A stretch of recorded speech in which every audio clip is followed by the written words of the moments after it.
Okay, do an update on the race Malibu here. I brought it in here. I figured I'd work on it for about a week and be done, but it's going on a month, so I'll show you what I did. First thing I did was, when the rear end, I took the transmission back out and redid the second gear in it. I added another clutch to it, put the train back in, and it seemed to be working. Also upgraded the dry shaft to a better dry shaft. Added this brace to the back of the rear end. Add these adjustable plates for the control arms. The bottom, also put adjustable control arms at the top. Also made the top arms adjustable. So I should have a lot of adjustability. The only thing I thought that maybe I should have did was added some holes up here, but I'd reinforced it up here, so it doesn't try to rip those off. Time will tell on that. Put a different center section in it, a good strain center section. It's got a good Daytona pinion support. Change the gear ratio. 411s, I had 430s in it. I do have some double adjustable shocks I was going to put on it. They're on the S10 at the moment. I was just going to swap them back and forth instead of buying another set. Upgraded the axles. The 35 spline, some strange axles. Put the better studs in. They work better with these wheels for one thing, and they're stouter, but one thing that didn't turn out too good is I called Strange, gave them the measurements on my rims so I would get the correct length studs. Of course, they sent me the wrong length, so I had to send them back and get the correct length. So those are on there now. Did add some center caps to my rims.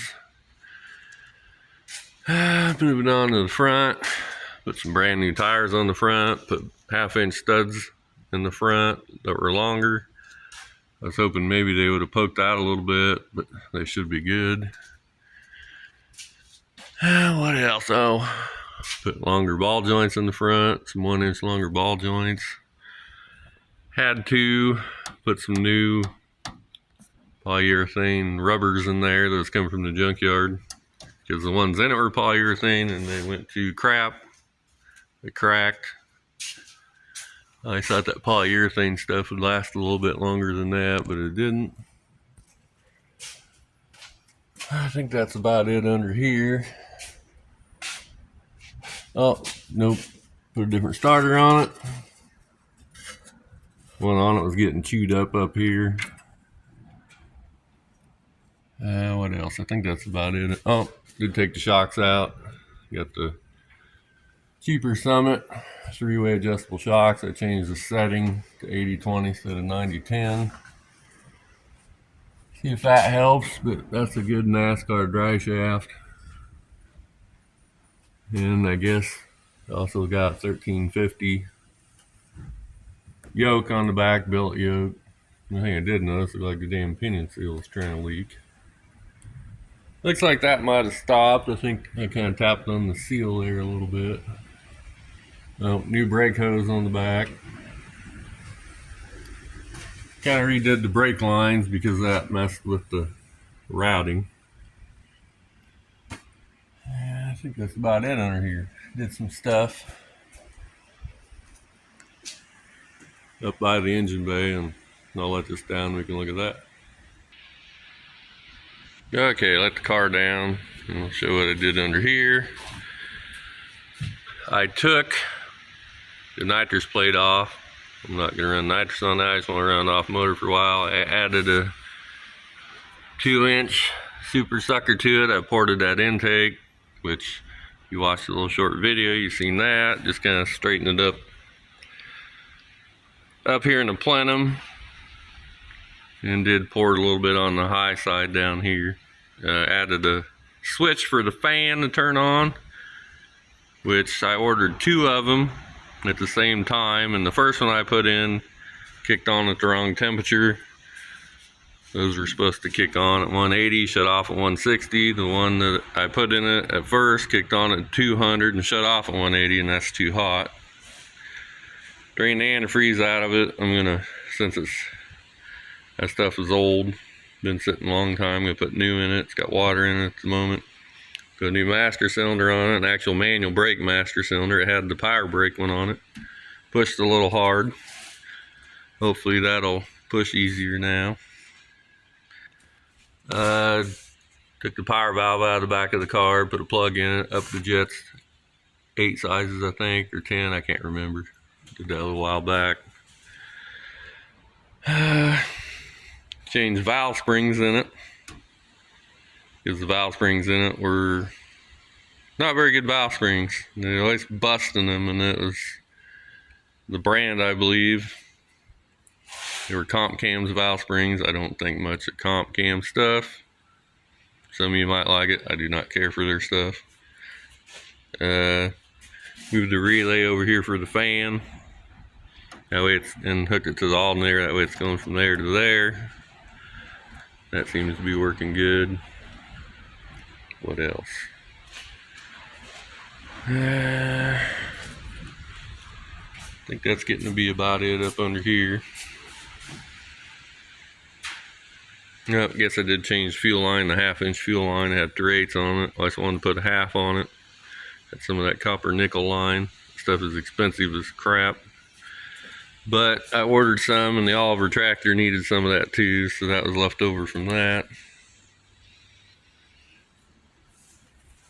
I think that's about it under the hood that I can think of.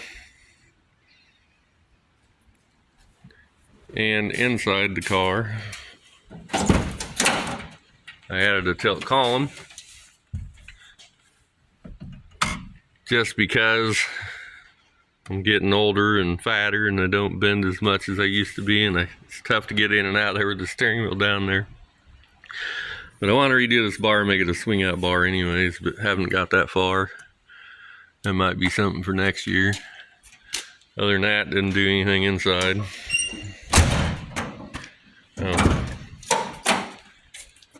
Look in the trunk.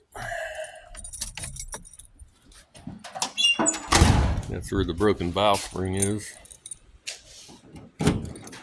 Actually, 2 of them that were broke, but the insides broke. Had 2 inner springs broke. One was on number 7 and one was on number 3. One was the exhaust, one was the intake. I put some Howard springs in it. They're supposed to be better springs. Guess we'll find out. Yep, there's the nitrous was on it. Took it off. That should be it, pretty much. Should be ready to go racing. Hopefully this weekend. The weather will hold out. And one other thing, last but not least, it's probably the best thing that I did. Is I bought some Lou Krager stickers to stick in my center caps, so everybody knows these are Krager Super Tricks, which most people know anyways. But this is another deal. I ordered these, and it took 2 times to get the correct ones. The first ones I ordered, cool, I can stick them on. I opened the bag and the package, and they said Z28 on them. They're black. I'm like, that ain't what I ordered, so I had to reorder the correct ones, and they showed up today. So. But I need to clean that up and get the stickers on. But first, I'm going to wash the car off. It's dirty as crap. I kind of went around and hand wiped the dirt off of it. I'm going to back her outside there and give her a power washing. And then it should be about ready to go racing. Trying to think of anything else, but I think that's pretty much it on the car. That'd be something I forgot, but as I said, I did so much crap. It's been in here a month. Not that I've been working on it every single day, but do have other things to do around here on the farm. Working on tractors, combines, and all that good stuff. That time of year, I think there's maybe 3 or 4 races left. So that's an update on the race boo. If you enjoyed, subscribe, like, share, and comment. Thanks for watching.